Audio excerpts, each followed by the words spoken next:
네, 이탈리아에서 열리고 있는 엑스포의 한국관이 인기를 끌고 있습니다. 2015 밀라노 엑스포에 공식 참가한 우리나라는 한국의 멋과 맛을 세계에 널리 알리고 있습니다. 네, 그래서 이 시간에는 문화체육관광부 김종덕 장관을 모시고 밀라노 엑스포 한국관의 운영 현황과 함께 또 메르스 여파로 침체됐던 국내 관광 산업의 활성화 방안도 살펴보겠습니다. 어서 오십시오. 안녕하십니까? 네, 안녕하십니까.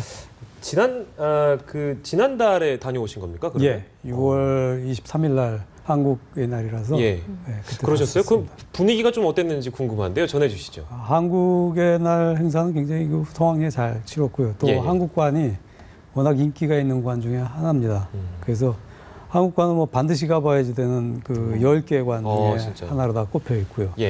인기 투표를 했는데 145개국 그 전시관 중에서 3등 했습니다. 그만큼 인기가 좋습니다. 우리 그 음식점도 거기에 이제 가장 최대 일간지에서 이태리 최대 일간지에서 반드시 가봐야지 되는 식사해봐야지 되는 식당 3군데 중에 한 군데로 꼽혔습니다. 반응이 좋네요. 네, 아주 좋습니다. 네. 그러면 한국 음식도 맛볼 수가 있고 또 어떤 전시들을 구경할 수 있는 건가요? 이 주제 자체가 원래 그 엑스포 주제는 Feeding the Planet, Energy for Life라고 그래갖고 실제 이제 인류의 그 식량 문제를 어떻게 해결할 것인가 그게 이제 주제입니다. 우리 한국과는 이제 그 한식이 미래의 대안으로서의 그 음식이다. 그래서 음식이 곧 생명이다라는 주제로 다 했습니다. 그러다 보니까 처음 들어가는 데는 이제 기아와 관련된 사람들이 얼마나 또 많이 먹는 사람들은 너무 많이 먹고 없는 사람들은 너무 못 먹고 그런 어떤 지구의 여러 가지 식량 문제들을 다뤄주고 들어가면은 로봇 암에다가 IT 기술이 접목된 그런 아주 멋진 영상이 같이 펼쳐집니다. 그래서 그걸 보면서 다 탄성을 지르고요.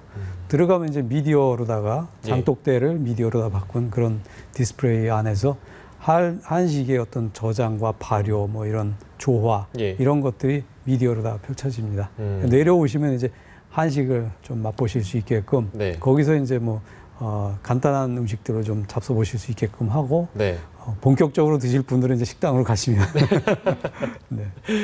그 엑스포가 10월 말까지 열린다고 들었는데요. 이 엑스포를 통해서 이제 우리 한국 음식 문화, 또 한국 음식에 대해서 많이 널리 알려주시고 또 홍보를 해주셨을 텐데 어떤 부분을 좀 향후에 기대를 하고 계십니까?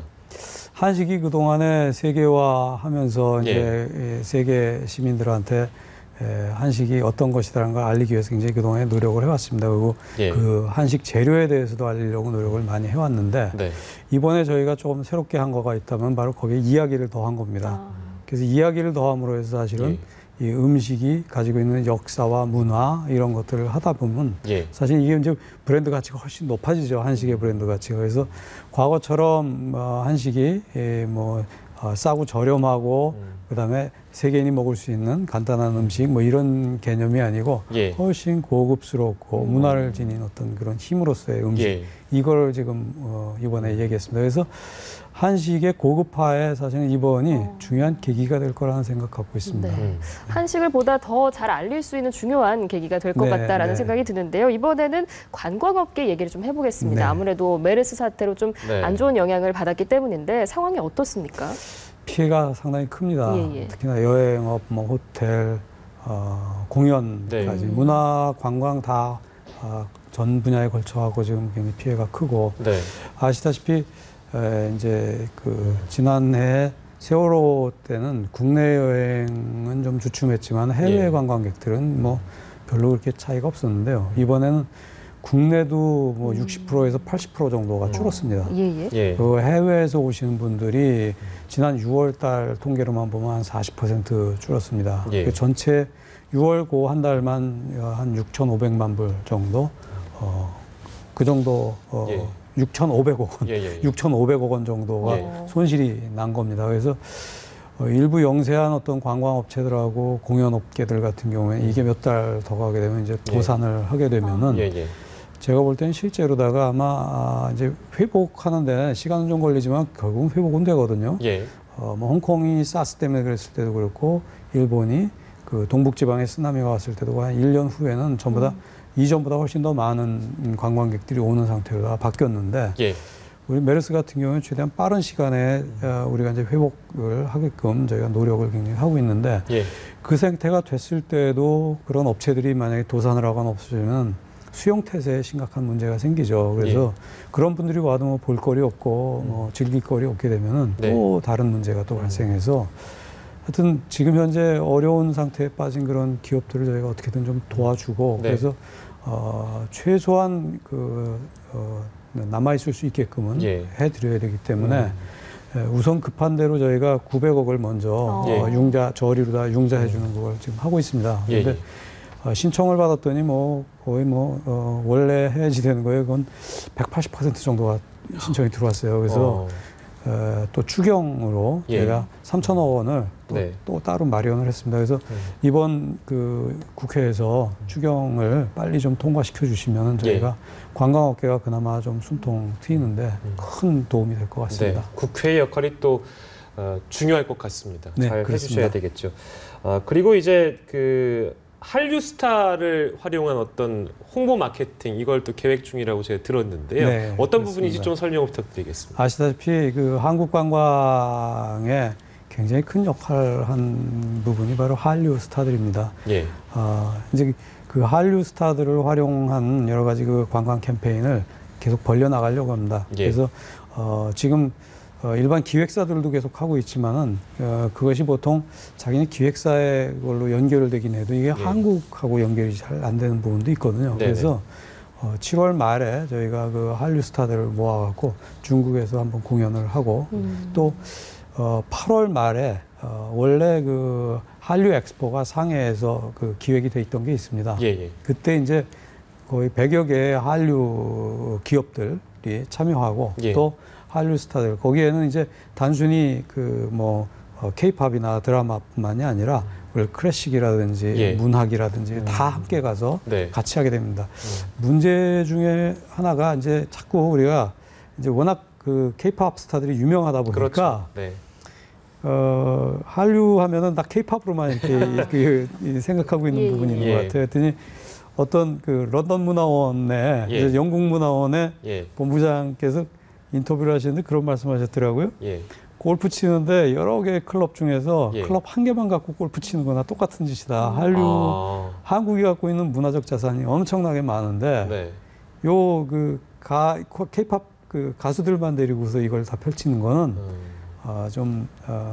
그 많은 자산을 제대로 활용 못하는 거다라는 말씀이시네요. 좀 더 저변을 확대해야 한다 이런 지적으로 들리는데요. 저희가 문화 얘기, 관광 얘기 해봤으니까 체육 이야기로 넘어가 보도록 하겠습니다. 지금 광주 하계 유니버시아드 대회가 한창 열리고 있는데 준비 과정에서 좀 어려움도 있었을 것 같아요. 어떠셨나요? 준비 과정이 이제 메르스 문제도 있었고 그러다 보니까 이제 북한 선수단이 좀 아마 참가 안 한 거가 다른 이유를 대지만 제가 볼 때는 아마 이 메르스 문제가 좀 있었던 것 같습니다. 근데 그럼에도 불구하고 지금까지 참여했던 국가 중에 가장 최다국이 참여를 했고 그래서 원래 우리가 계획했던 참여 인원을 상회하는 정도 수준으로 갔기 때문에 크게 걱정은 안 하고 있고요.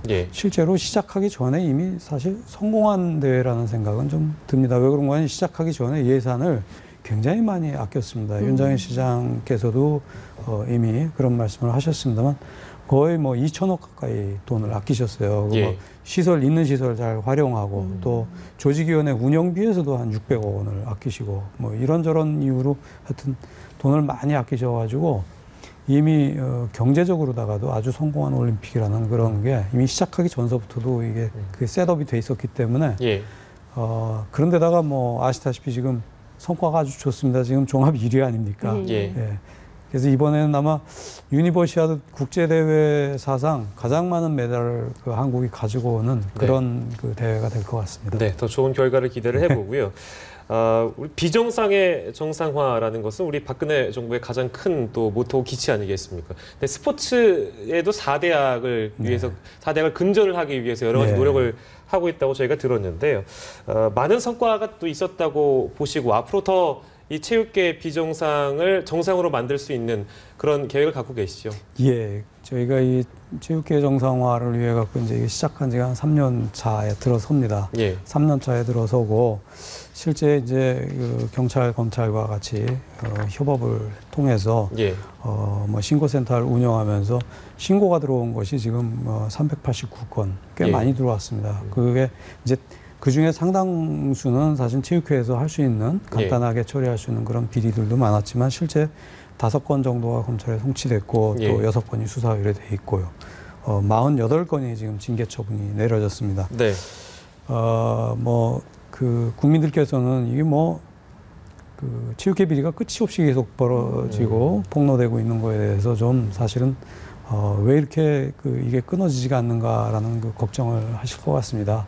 근데 이제 체육계에 그동안 오랫동안 예. 쌓여왔던 적폐들이 이제 해소되는 과정에서 드러나는 어두운 면이라고 좀 그렇게 이해를 해주시고요. 저희는 하여튼 드러난 비리에 대해서 예. 엄정하게 또 단호하게 대처해서 다시는 그런 체육계에 이런 비리가 발붙이지 못하게끔 저희가 최선의 노력을 다하겠습니다. 네, 알겠습니다. 앞으로도 이 체육계 비정상의 정상화를 위해서 힘써 주실 것을 부탁드리겠습니다. 네. 오늘 말씀 여기까지 듣겠습니다. 김종덕 문화체육관광부 장관이었습니다. 고맙습니다. 고맙습니다. 네, 감사합니다.